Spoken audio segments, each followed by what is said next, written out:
முதல்ல நண்பர்கள் எல்லாருக்கும் இனிமையான தை திருநாள் நல்வாழ்த்துக்கள். தை பிறந்தா மட்டும் வழி பிறக்காது. நாங்கள் ஏதாவது முயற்சி எடுத்தாதான் வழியும் பிறக்கும் என்ற ஒரு சின்ன ஆலோசனையோட இந்த வீடியோவை ஆரம்பிக்கலாம்.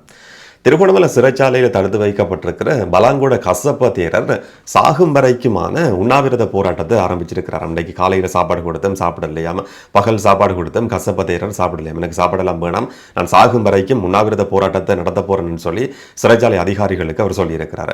சிறைச்சாலை அதிகாரிகள் துறைமுக போலீஸுக்கும் இது சம்பந்தமா தகவல் சொல்லியிருக்கிறாங்க.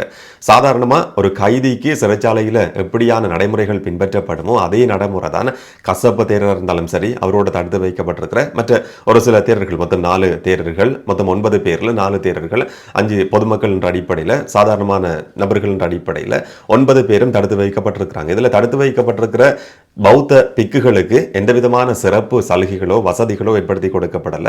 சாதாரணமா ஒரு விளக்கமறியல் கைதிக்கு எப்படியான நடைமுறைகள் பின்பற்றப்படுமோ அந்த நடைமுறையின் அடிப்படையில் தான் இவங்களும் தடுத்து வைக்கப்பட்டிருக்கிறாங்கன்னு சொல்லி சிறைச்சாலை திணைக்களமும் அறிவிச்சிருக்கு. ஆனா சாகும் வரைக்குமான உண்ணாவிரத போராட்டத்தில் பலாங்கொட கசப்ப தேரர் ஈடுபட்டு இருக்கிறார். எனக்கு சாப்பாடெல்லாம் தேவை கிடையாது, நான் சாகும் வரைக்கும் இப்படி இருக்க போறேன்னு சொல்லி அறிவிச்சிருக்கிறாராம். அதுக்கான காரணம் என்ன, நோக்கம் என்னன்றது தெரியாது. ஒரு கோரிக்கை இருந்தா கோரிக்கையை முன் வச்சு உண்ணாவிரத போராட்டம் நடத்தப்படலாம். கசப்ப தேரருடைய கோரிக்கை சம்பந்தமா இந்த ஒரு செய்திகளையும் பார்க்க முடியல. விடுதலை செய்யப்படணும் என்றதுதான் அவருடைய கோரிக்கையா இருக்குமா இருந்தா நீதிமன்ற உத்தரவுக்கு அமையதான் அவர் விளக்கமறியல வைக்கப்பட்டிருந்தார். 19ஆம் தேதி வரைக்கும் விளக்கமறியல வைக்கப்பட்டிருக்கிறார். திருகோணமலை சிறைச்சாலையில தடுத்து வைக்கப்பட்டிருக்கிறார். திரும்ப நீதிமன்றம் தான் தீர்மானிக்கும் அவர் வெளியில போறதா இல்லையா என்றத. உண்ணாவிரத போராட்டத்தில் இருந்து நீதிமன்றத்துக்கு அழுத்தம் கொடுக்க முடியும் என்று சொல்லி பலாங்கொட கசப்ப தேரர் நினைப்பாரா இருந்தா அது விமல் வீரவங்ச ரக உண்ணாவிரத போராட்டமா தான் இருக்க முடியும்.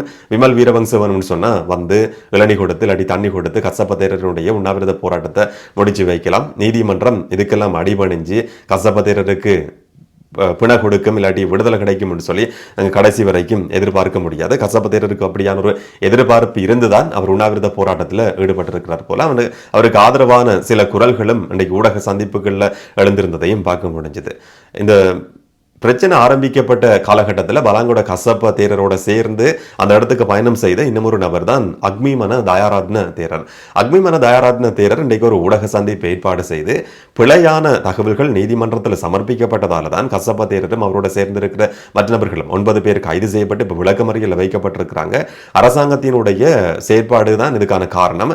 தேரர்களை பௌத்த பிக்குகளை ஒடுக்கிறதுக்கு இந்த அரசாங்கம் செயற்பட்டு கொண்டிருக்கு. அதை கேட்டு அரசு அதிகாரிகள் ஒரு சிலரும் செயற்படுறாங்க. கரையோர பாதுகாப்பு திணைக்களத்தினுடைய அதிகாரிகள் பிழையான தகவல்களை நீதிமன்றத்தில் சமர்ப்பிச்சிருக்கிறது தான் இவங்க சிறையில் தடுத்து வைக்கப்பட்டிருக்கிறதுக்கான காரணம்.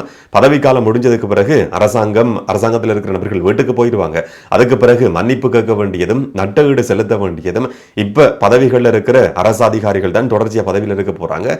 அந்த நபர்கள் அரசாங்கம் சொல்றதை கேட்டு செயற்பட்டு பிழையான தகவல்களை சமர்ப்பிச்சு இருக்கிறாங்க. ஒரு காலகட்டத்தில் ஆட்சி மாற்றம் நடந்ததுக்கு பிறகு மன்னிப்பு கேட்க வேண்டிய ஒரு சூழல் உருவாகும், நட்டஈடு கூட இந்த அதிகாரிகள் செலுத்த வேண்டிய ஒரு நிலம் உருவாகலாம் என்ற மாதிரி அக்மிமன தயாராத்ன தேரர் இன்றைக்கு ஒரு ஊடக சந்திப்பு ஏற்பாடு செய்து அதிகாரிகளுக்கு எச்சரிக்கை விடுக்கிற மாதிரியான சில கருத்துக்களையும் பதிவு செய்திருக்கிறார்.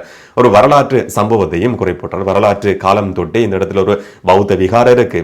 சுனாமி காலகட்டத்தில் தான் அந்த விகாரையினுடைய அறநெறி பாடசாலை சேதமடைஞ்சிருந்தது. அந்த அறநெறி பாடசாலைக்கான கட்டடத்தை கட்டுற செயற்பாடு அதே அத்திவாரம் அந்த இடத்துல இருக்கு. அந்த இடத்துல தான் அந்த செயற்பாடுகள் ஆரம்பிக்கப்பட்டிருந்தது. கரையோர பாதுகாப்பு திணைக்களத்துக்கு இதெல்லாம் தெரியாதா? இப்பதான் புதுசா கண்டுபிடிச்சிருக்கிறாங்களா? அப்ப முதல்லையே இதெல்லாம் கண்டுபிடிச்சு ஏன் நீதிமன்றத்தில் அறிக்கை சமர்ப்பிக்கப்படலன்னு சொல்லி நிறைய கேள்விகளை கேட்டிருந்தார்.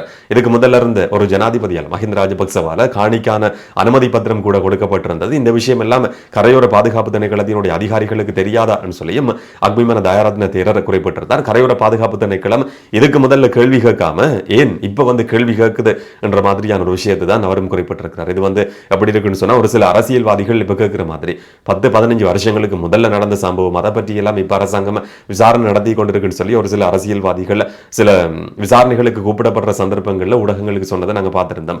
அதே மாதிரி தான் இவரோட கருத்து வந்திருக்கு. இதுக்கு முதல்ல எல்லாம் ஏன் இது கண்ணுக்கு தெரியல, இப்பதான் உங்களுக்கு சட்டவிரோதமானதுன்னு சொல்லி தெரிஞ்சிருக்கா என்ற மாதிரி ஒரு கேள்வியை வந்து அவர் கேட்டிருந்தார். இவங்க வந்து தடுத்து வைக்கப்பட்டிருக்கிறதுக்கான காரணம் அரசாங்கம் சொல்றதை கேட்டு அரசு அதிகாரிகள் பிழையான தகவல்களை நீதிமன்றத்தில் சமர்ப்பிச்சிருக்கிறது தான் என்றது அவருடைய இந்த ஊடக சந்திப்பினுடைய சாராம்சம், சுருக்கம். அதாவது அக்மிமான தயாரத்ன தேரரும் கைது செய்யப்பட இருந்த ஒரு நபர், அவர் எப்படியோ தப்பி இருக்கிறார். இப்ப கடைசியில வந்து மற்ற ஒரு சில பிக்குகள் மட்டும் சிறையில் தடுத்து வைக்கப்பட்டிருக்கிறாங்க.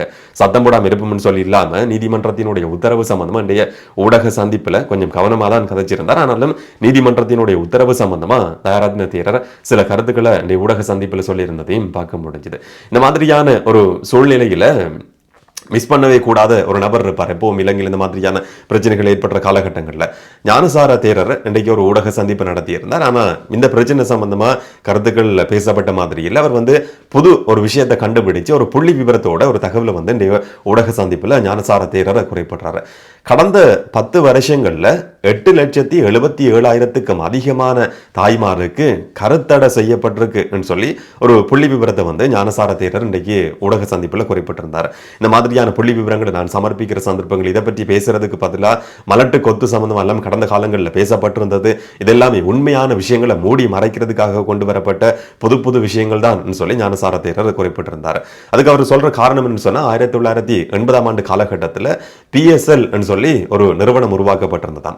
PSL நிறுவனமும் ஒரு அரசு சார்பற்ற நிறுவனமும் சேர்ந்து இலங்கையில் இருக்கிற தாய்மாருக்கு கருத்தடை செய்யறதுக்கான சில யோசனைகள், பரிந்துரைகள் சமர்ப்பிக்கப்பட்டிருந்ததாம். அந்த சட்டம் வந்து அதுக்கு பிறகு ஒரு சட்டம் கொண்டு வரப்பட்டு 1980களினுடைய கடைசி பகுதியில் வந்து அந்த சட்டம் திருத்தப்பட்டு 26 வயதுக்கு மேற்பட்டிருக்கிற தாய்மார் 2 பிள்ளைகள் இருந்தா அவங்களாவே விரும்பி சுய விருப்பத்தின் அடிப்படையில் கருத்தடை செய்து கொள்ள முடியும் சொல்லி அந்த சட்டம் திருத்தப்பட்டிருந்ததாம். இது எல்லாமே சட்டத்துக்கு அமைய செய்யப்பட்டிருக்கிற செயற்பாடுகள். ஆனால் இந்த மாதிரியான ஒரு சட்டம் கொண்டு வரப்பட்ட அந்த சட்டம் திருத்தப்பட்டதால கடந்த 10 வருஷங்கள்ல மட்டும் 8,77,000க்கும் அதிகமான தாய்மார் கருத்தடை செய்யப்பட்டிருக்கிறாங்க. இது இலங்கையினுடைய சனத்தொகையை குறைக்கிற ஒரு செயற்பாடு என்ற மாதிரி ஒரு புள்ளி விவரத்தை, ஒரு தகவலை வந்து இன்னைக்கு அவர் வெளியிட்டிருந்தார். இது எதுக்காக இந்த ஊடக சந்திப்பில் குறிப்பிடப்பட்டது என்றதுக்கான விளக்கம் நமக்கு தெரியாது. இந்த மாதிரியான ஒரு விஷயமும் குறிப்பிடப்பட்டிருந்தது.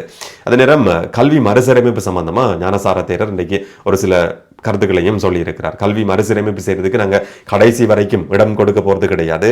பாலினம் சம்பந்தமா கற்றுக் கொடுக்கிற மறுசீரமைப்பு தான் இந்த அரசாங்கம் வந்து கொண்டு வர இருக்கு. மேற்குலக நாடுகளில் இருக்கிற சில நடைமுறைகளை, சில சர்ச்சைக்குரிய விஷயங்களை எல்லாம் எங்கட பிள்ளைகளுக்கு கற்றுக் கொடுத்து ஒரு கலாச்சார சீரழிவு ஏற்படுத்துறது தான் இந்த அரசாங்கத்தினுடைய கல்வி மறுசீரமைப்பு திட்டம். இதுக்கு கடைசி வரைக்கும் நாங்கள் அனுமதி கொடுக்க போறது கிடையாது. ஒரு ஆண் பெண்ணா மாற்றப்படுறதுக்கு எப்படி அனுமதி கொடுக்க முடியும் சொல்லி ஞானசார தேரர் கேள்வி கேட்டிருந்தார். இலங்கையில் இருக்கிற பிரச்சனை, அடிப்படையான பிரச்சனையே இதுதான். கல்வி மறுசீரமைப்புன்னு சொல்லி வார நேரத்தில் எல்லாம் அது பாலியல் சம்பந்தமான கல்வி என்ற ஒரு குறுகிய வரையறைக்குள்ள இருந்து சில நபர்கள் யோசிக்கிறது. அது கல்வி மறுசீரமைப்பா இருக்கலாம், இல்லாட்டி பாலியல் கல்வின்னு சொன்னாலும் கூட பாலியல் கல்வி என்றதும் வேற வேற விஷயங்களை சொல்லிக் கொடுக்கிறதுன்ற மாதிரியான ஒரு பிற்போக்குத்தனமான மனநிலை வந்து பலர் மத்தியில் இருக்கு. ஞானசார தேரரும் அதுக்கு விதிவிலக்கான நபர் கிடையாது. இதுக்கு வந்து கடைசி வரைக்கும் நாங்கள் அனுமதி கொடுக்க போறது கிடையாதுன்னு சொல்லி இல்லைன்னு சொல்லி ஞானசார தேரர் இன்றைய ஊடக சந்திப்பிலையும் குறிப்பிட்டிருக்கிறாரு. இந்த மாதிரியான இனவாதிகள் எல்லாருமே ஊடக சந்திப்புகளை நடத்தி ஒவ்வொரு விஷயங்களை சொல்லிக் கொண்டிருக்கிற நிலையில அந்த இனவாதிகளுக்கு இன்னும் எரியிற மாதிரியான 2 சம்பவங்கள் இன்றைக்கு நடக்குது. யாழ்ப்பாணத்தில் வேலணையில் நடந்த தைப்பொங்கல் விழாவில் ஜனாதிபதி அனுரகுமார திசாநாயக்க கலந்து கொண்டிருந்தார். இன்னும் ஒரு பக்கம் அலரி மாளிகையில் தேசிய தைப்பொங்கல் விழா பிரதமர் ஹரிணி அமரசூரிய தலைமையில் நடத்தப்பட்டிருந்தது. ராஜதந்திரிகள் அமைச்சர் நலிந்த ஜெயதீசவும் அதில் கலந்து கொண்டிருந்தார். இந்த தைப்பொங்கல் விழாக்களில் எல்லாம் பேசப்பட்ட முக்கியமான விஷயம் ஜனாதிபதி அனுரகுமார திசாநாயக்கவா இருக்கலாம், இல்லாட்டி பிரதமர் ஹரிணி அமரசூரியவா இருக்கலாம், இனவாதிகளுக்கு இந்த நாட்டில் வந்து இடம் கிடையாது. தேசிய ஒற்றுமையை நோக்கி பயணிக்க வேண்டிய ஒரு காலகட்டத்துக்கு நாங்கள் வந்திருக்கிறோம். ஒரு புதிய யுகத்தை எங்களுடைய அரசாங்கம் உருவாக்கும் சொல்லி பிரதமர் ஹரிணி அமரசூரிய இன்றைக்கு உரையாற்றும் போது குறிப்பிட்டிருந்தார். ஜனாதிபதி யாழ்ப்பாணத்தில் பொங்கல் விழாவில் கலந்து கொண்டு உரையாற்ற நேரத்திலையும் குறிப்பிட்டிருந்தார். ஆட்சி மாற்றம் நடந்ததுக்கு பிறகு அந்த ஒரு வருஷ காலகட்டம் தான், இந்த அரசாங்கத்தின் கீழ் இருந்த ஒரு வருஷ காலகட்டத்தில் தான் இனவாத மோதல்கள் குறைவா பதிவான காலகட்டமாக இருந்தது. இனவாதத்தை தூண்டுற சக்திகள் செயலிழந்த ஒரு காலகட்டமாகவும் இந்த ஒரு வருஷம்ன்றது பதிவாகி இருக்கு. யாழ்ப்பாண மக்கள் ஒரு நம்பிக்கையை வச்சு எங்களுக்கு வாக்களிச்சிருக்கிறாங்க. அந்த நம்பிக்கையை கடைசி வரைக்கும் கைவிடுற மாதிரி, அந்த நம்பிக்கையை சீர்குலைக்கிற மாதிரி எங்களுடைய அரசாங்கம் செயற்படாது. இனவாதம் இல்லாத ஒரு நாட்டை எதிர்கால சந்ததிக்கு, பிள்ளைகளுக்கு, உங்களுடைய பிள்ளைகளுக்கு ஏற்படுத்தி கொடுக்கிறதுக்கு இந்த அரசாங்கம் கடைசி வரைக்கும் முயற்சி எடுக்கும். எல்லாருமே இந்த நாட்டினுடைய பிரஜைகள் சொல்லி பெருமையா வாழக்கூடிய ஒரு சூழலை உருவாக்குறதான் எங்களுடைய அரசாங்கத்தினுடைய நோக்கம் சொல்லி இன்றைக்கு ஜனாதிபதி அனுரகுமார திசாநாயக்க பொங்கல் விழாவில் உரையாற்றும் போது குறிப்பிட்டிருந்தார். இந்த மாதிரியான விழாக்கள் கொண்டாடப்படுறது, இல்லாட்டி அதுல ஜனாதிபதி பிரதமர் கலந்து கொள்றது, அதுல நடந்து கொள்ற விதத்தை பார்க்கிற நேரத்தில், பேசப்படுற கருத்துக்களை பார்க்கிற நேரத்தில் ஞானசார தேரர் மாதிரியான நபர்கள் அமைதியா இருக்க போறது கிடையாது. இந்த மாதிரியான இனவாத கருத்துக்கள் தொடர்ச்சியா எதிர்வரும் நாட்கள்லையும் சொல்லப்படும். என்ன நடக்கும் என்றதை நாங்கள் பொறுத்திருந்து பார்க்கலாம். அரசாங்கத்தினுடைய வாக்குறுதி நிறைவேற்றப்படணும் என்றதான் எல்லாருடைய எதிர்பார்ப்பும். நாங்கள் பொறுத்திருந்து பார்ப்போம். இதை பற்றி நீங்க என்ன நினைக்கிறீங்கன்றதை கமெண்ட்ல சொல்லுங்க. இன்னும் ஒரு வீடியோவில் இன்னும் ஒரு தகவலோட சந்திக்கலாம். வணக்கம்.